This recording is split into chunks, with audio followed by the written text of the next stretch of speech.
هاي تحياتي والسلام عليكم. معكم رياض العبادي، لاعب النجم الساحلي والفريق الوطني سابقا. لي رسالة حبيت نوجهها لشرفاء الساحل.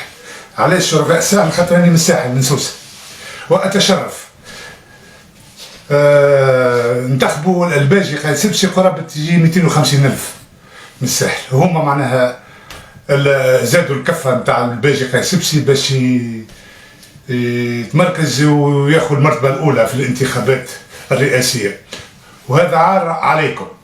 توا 250,000 انتخبوا الباجي، كلهم غنية، كلهم برجوازين. ما استغلوكم، استغلوكم يا شرفاء الساحل، يا شرفاء قباجي، يا شرفاء بوحسينة، يا شرفاء بلاد العربي، يا شرفاء الكازمات، يا شرفاء حي زهور، يا شرفاء حي الرياض، يا شرفاء خزامة، سهلول. ما يستغلوكم.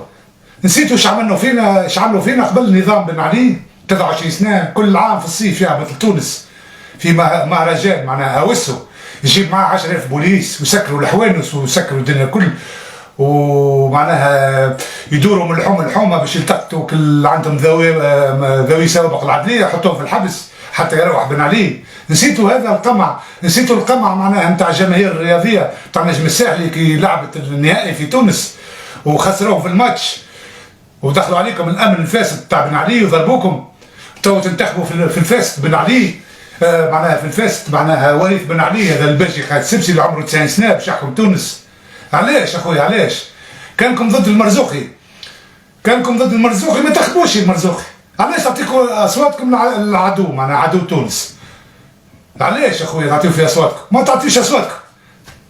فما حل من الحلين، اما ما تعطيوش اصواتكم ولا تعطيو اصواتكم المرزوقي، راجل شريف دكتور.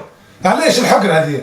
يجي من تحقرتوا 23 سنه، حقروكم، زيدوا مش حقروكم جديد وتعطيو في اصواتكم. هذا هو ندائي باش تفيقوا على رواحكم، تفيقوا على رواحكم. راهي لعبه كبيره خامجه يلعب فيها النظام السابق، واول وحيد تحقروا هما السواحليه، الشرفاء الساحل. ايش عملونا في الساحل؟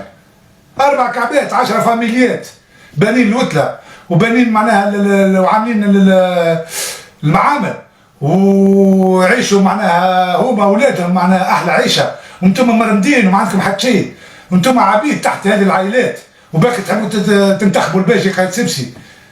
وطلع معناها في القناه البارح، في قناه معناها فرنسيه، ويتهم معناها في 1,100,000 اللي انتخبوا المرزوقي كلهم ارهابيين. ايش معناها هذه؟ هذه رساله، باش رساله ليكم راهي، باش معناها كي توصلوا الباجي قايد سبسي باش يرجعها تونس كالعاده اقوى من بن علي، معناها اقوى ديكتاتوريه من بن علي.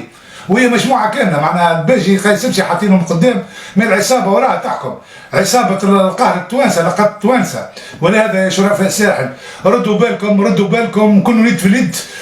وعندكم حاجتين نعاود نقولها، كان ما تحبوش المرزوقي وحاقرينه ما تنتخبوش اخويا. علاش تمشي تنتخب معناها الكلب هذا الباجي اللي باش يرجعنا معناها مربع العنف، واللي معناها قسم التوانسه بين ارهابيين واسلاميين وبين برجوازيين. فيقوا يا شرفاء الساحل، فيقوا يا ابناء معناها بلاد العربي والمناطق معناها الفقيره اللي في سوسه وفي الساحل. فيقوا، ما تحطوش يديكم بيد الشيطان. هذه هي معناها رسالتي من مواطن ساحلي تونسي، واتشرف لابناء سوسه وابناء الساحل. وان شاء الله منصوره، وان شاء الله المرزوقي معناها ينتخب كرئيس، اول رئيس ديمقراطي للجمهوريه التونسيه، ويكون معناها سد منيع ضد الخونه وضد هذه العائلات المافيوزيه التي تنهب في الشعب التونسي. والسلام عليكم.